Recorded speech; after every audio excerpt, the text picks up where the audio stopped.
Alam mo ba kung bakit maraming busy professional ang mas pinipili ang insurance-based educational fund instead na basta nagsisave lang sa bank? Simple lang, wala na silang oras bantayan at i-manage lagi ang pera nila. Here are the 3 reasons why. Una, automatic discipline. Kahit busy ka, let's be honest, kapag nasa bank lang ang ipon mo, madaling galawin. Lalo na kapag pagod ka, kapag stress ka, or may bigla ang gastos. Pero sa educational plan, structured siya. Automatic kang nag-iipon. Hindi mo na kailangang isipin buwan-buwan kung magsisave ka pa ba or hindi.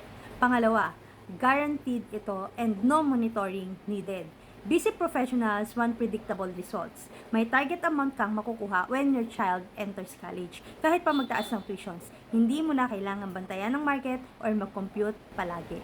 Lastly, built-in life protections. Kahit wala kang time magplan ng worst case, savings account equals ipon lang.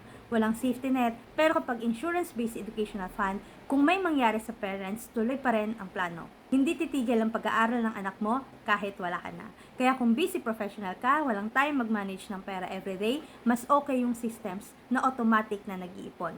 May guaranteed goal at may kasamang protections.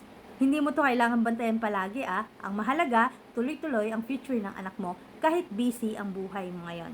So comment education or message mo lang ako, tulungan kitang gumawa ng structured educational plan na swak sa schedule at goals mo bilang busy professionals.